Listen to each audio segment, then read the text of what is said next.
la tramontane, un vent sec, fort, qui descend des montagnes. Elle passe entre les vallées. Et quand elle arrive ici, elle bouscule tout. Les arbres se courbent, la poussière s'élève, les tôles claquent. Ce n'est pas un simple vent, c'est une présence, une force. On vit avec, ou on s'y plie. Les meilleurs kitesurfers Big Air du monde. Ils l'attendent, ils la cherchent, parce qu'elle offre ce que rien d'autre ne donne, la puissance et l'envol. Ici, au Lords of Tram, la vraie star, c'est elle.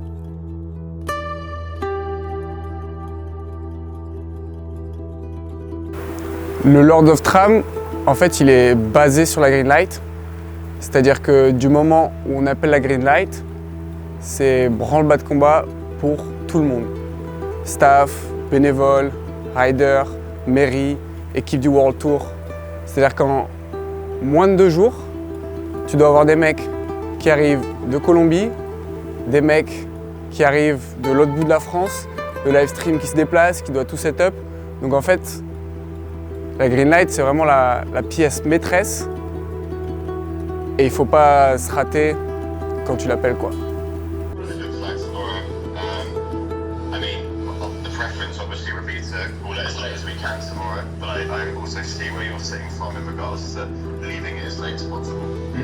Okay. Well, I think let's convene tomorrow, see what's going on with the forecast when we wake up, and then we will take it from there. But let's leave. I'm saying let's leave our options open until the very last moment.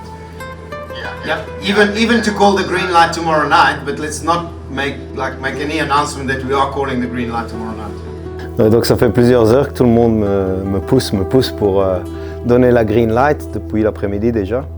Et vu que je connais le spot, ça fait 4 ans que ça sera la 4e année que je fais le directeur de course, et je sais très bien que la météo ici, c'est jusqu'au dernier moment, ça peut changer. En fait, j'ai déjà fait une concession de plusieurs heures. J'aurais pu attendre jusqu'au matin du jeudi, mais tout le monde pousse, et donc on va prendre la décision à 8 h dès qu'on voit le update.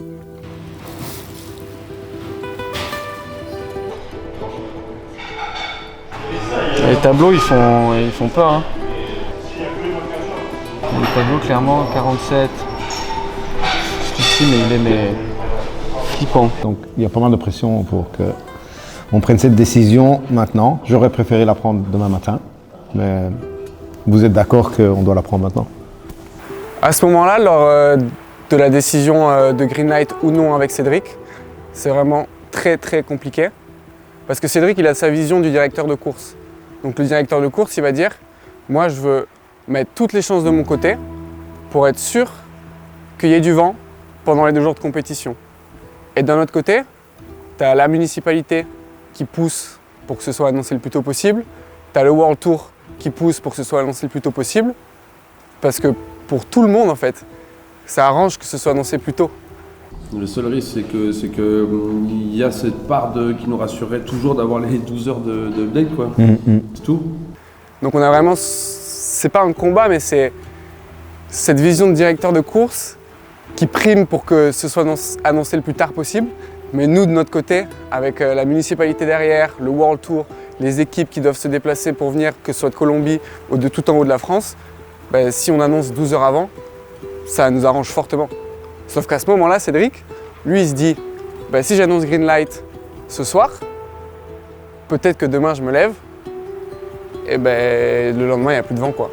Je te rappelle que l'année passée, le premier jour où on a fait le green light, on est resté à poireauter pendant toute la journée à attendre le vent. Ça s'est passé comme ça, le premier jour. C'est vraiment, je pense, un des moments les plus stressants de la compétition, parce que c'est ça qui va faire que la compétition va être soit magique, soit tragique. So we're going green light. We officially go with the green light, yeah.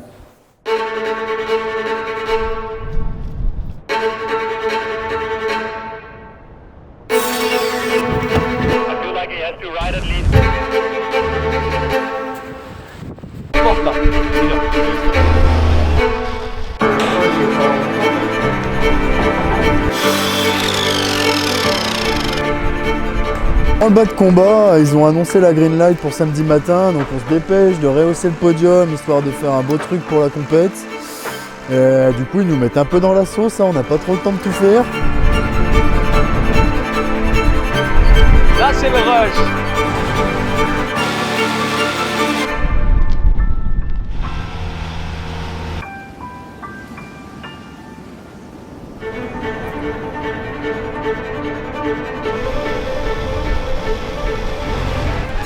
Ah, je suis en rythme de croisière là. J'ai du mal à penser, on exécute bêtement, on est fatigué mais on le sent pas. Les gars, potentiellement le Dirty Jacuzzi est en train de fonctionner. Merci à Mathéo, Dirty stagiaire. Ça va être la place, la meilleure place pour voir la compète.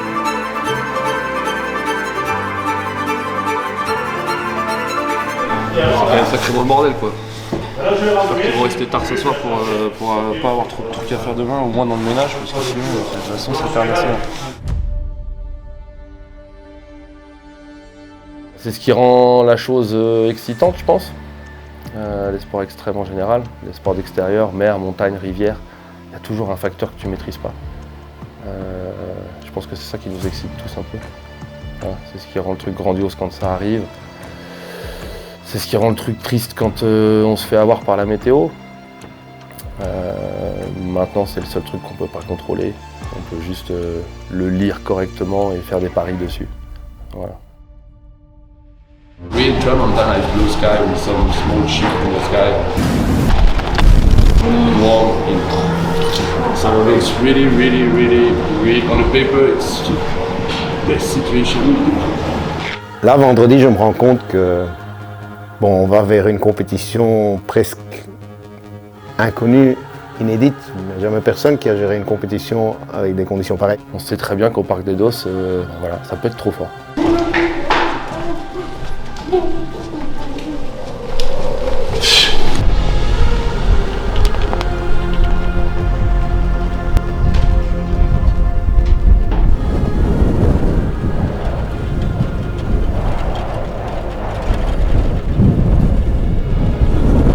Ouais, c'est encore très fort. Hein.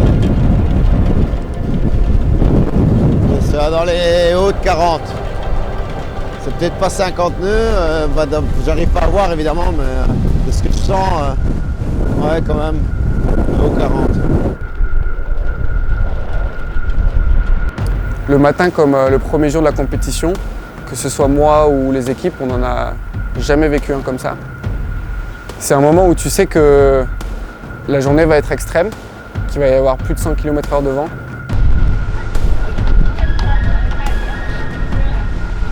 I just want to wish you the best of luck. Obviously you've probably seen winds already cranking, so that's good. Obviously it looks like it's going to be picking up throughout the day, some big gusts coming, so as we said yesterday, be safe out there.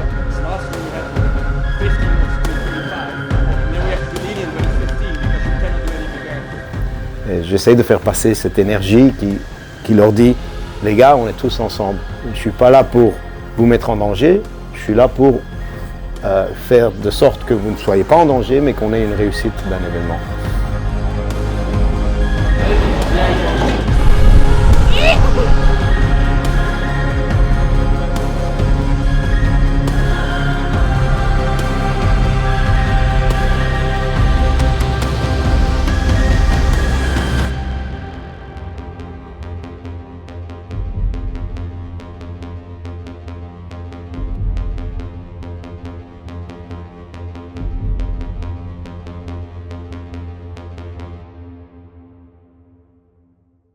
Et ce qu'on voit sur la tête des riders, c'est de la peur. C'est des riders qui font des compétitions toute l'année, mais quand ils arrivent ce jour-là sur le spot à Barcarès, on voit les traits sur leur visage qui se disent que cette journée, il n'y en aura pas beaucoup des comme ça.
flag, AP flag.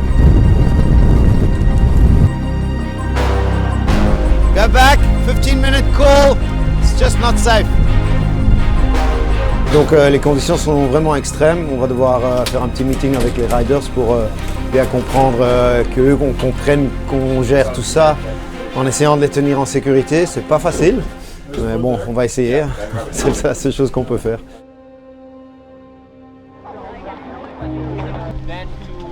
Obviously, at any point, we may go into a standby again if things get out of control. Si chaque fois que le vent est trop fort, on arrête toute la compétition et on la recommence, ça devient une compétition qui ne finit jamais. Et donc, pour tempérer ce problème du temps, en fait, j'invente cette histoire du drapeau vert qui se met au moment où la grosse rafale. Les riders ont le temps d'attendre. Une fois que la rafale est passée, on réabaisse et la compétition continue. Je m'apprête à retourner à l'eau. On était déjà tout à l'heure, on a fait 3 tricks chacun, mais le vent était complètement fou. Je tenais pas ma scie, sans que c'était impossible, on a dû cancel le hit. Les conditions ont l'air un peu meilleures, donc c'est parti, on retourne à l'eau.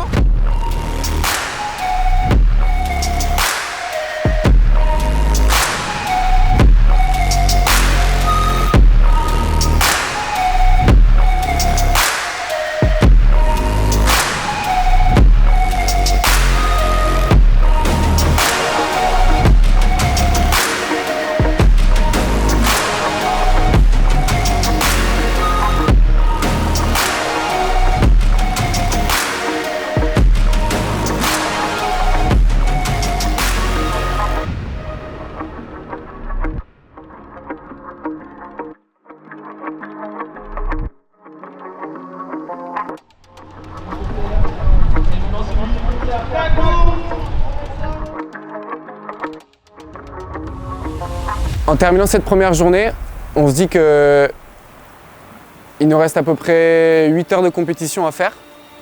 Et après, il n'y a plus de vent, quoi. Donc c'est vraiment showtime. On a 8 heures ce dimanche-là pour finir la compétition.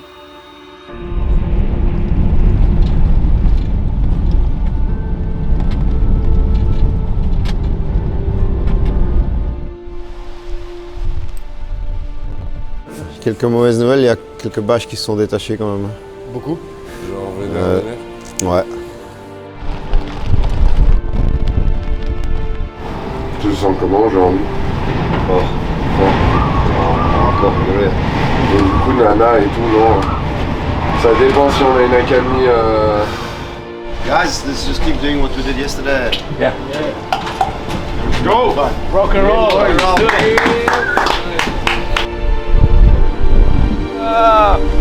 Here we go again! 3, 2, 1, sequence start.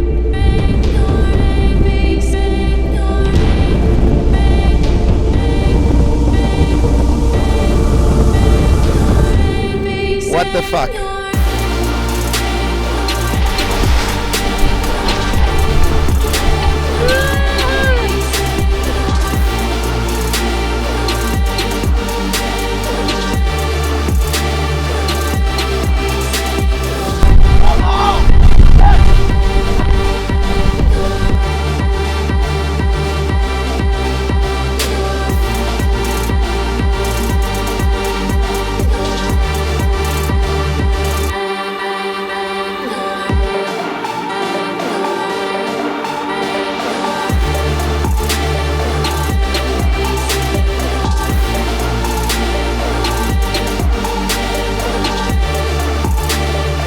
Wow. No.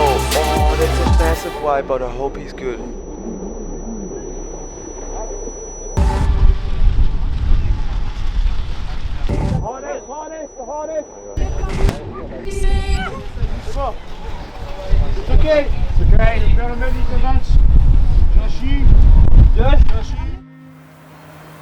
Pour l'instant, on a l'impression que la compétition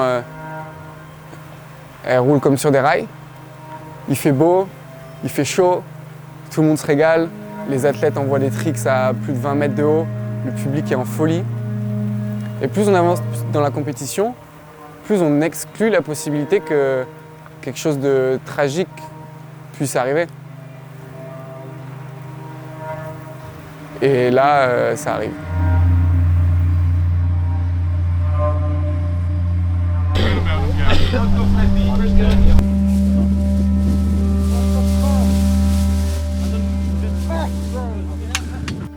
Il y a des amis à côté, Jason, Luca, Alessa, tout le monde est là, stay with us, stay with us. Enfin, ça résonne, c'est violent, violent.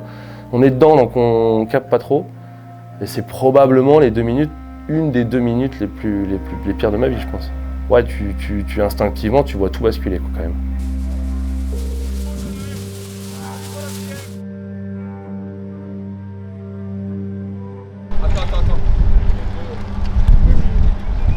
En tant que directeur de course à ce moment-là, je pense à rien d'autre que ça.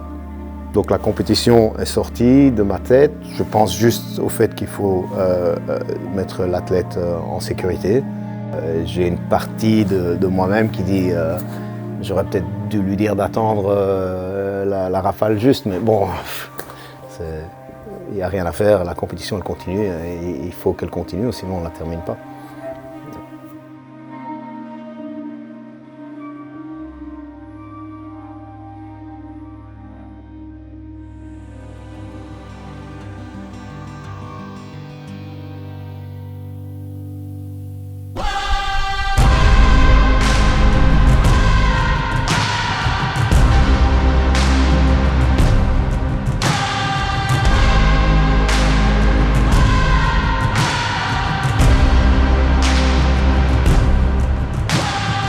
Yeah, Marijn, it's gusting up at 40 here.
Yeah! Fuck yeah! Woo!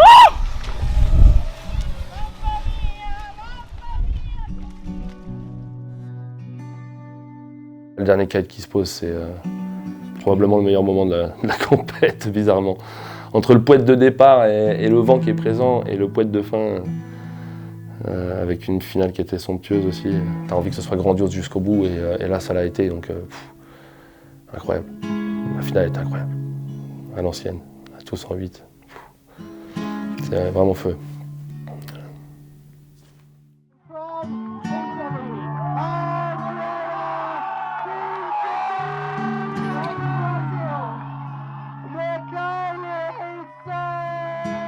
Je pense que cette année, de par notamment les conditions et autres, voilà, les gens ont bien compris. C'est un des plus beaux messages qu'on a eu de légendes du kite, y compris des gagnants de cette année, qui nous ont dit mais on a compris, c'est même pas une compète, c'est une vibe en fait générale quoi. C'est une arène, tous ensemble là, et on s'est organisé un truc de très haut niveau maintenant, tout en ayant une âme de passionné. Et ça, je pense que c'est une des réussites clés de ce joli chapeau. Quand on voit ces podiums, ça a une dimension qui est bien plus grande que juste sacrer un champion du monde et sacrer un Lord of Tram.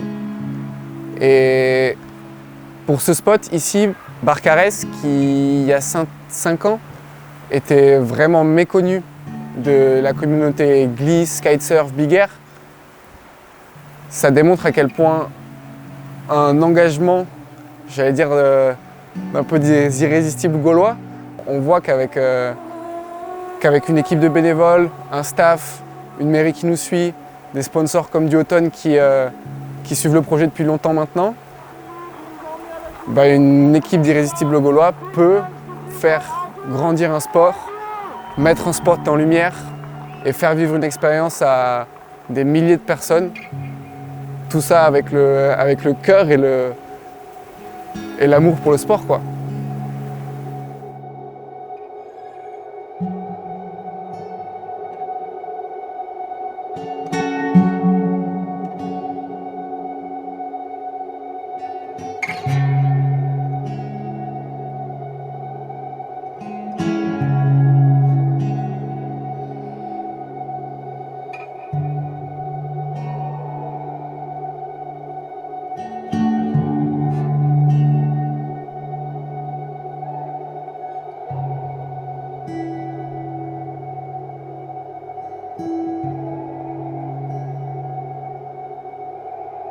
Il est pour toi celui-là, mon jeune. Bravo à toi, je suis fier de toi, merci.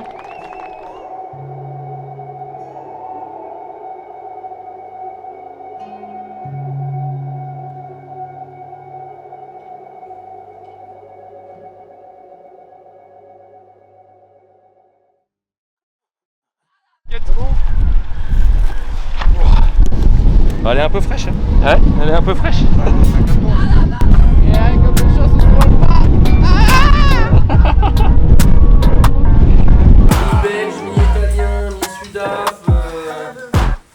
Bien se protéger du vent tout du long du week-end, sinon t'as les lèvres gercées et t'es mort comme je suis. Parce que le vent il nous attendra pas. Et là actuellement on n'a pas besoin de vent. C'est rigolo, c'est la version ça n'est pas. Pouvoir enchaîner un maximum. Juste avoir un petit workflow assez fluide, quoi. Dans le sens, quand on parle de kitesurf, ils voient des sports de glisse, un nombre incroyable de sports de glisse. Par contre, ce qui marque les esprits, c'est de voir les mecs s'envoyer à 20-30 mètres de haut et tournoyer dans tous les sens et finir par poser comme une fleur plus loin. Donc ça parle très vite à tout le monde.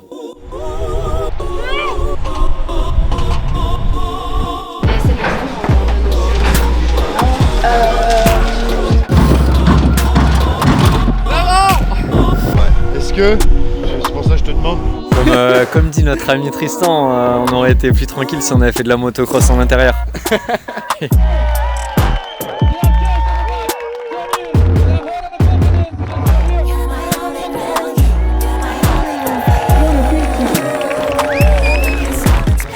En 4 éditions, on aura fait 3 fois le premier week-end. Je te jure, l'année prochaine, je mets 10 jours de waiting. Hein.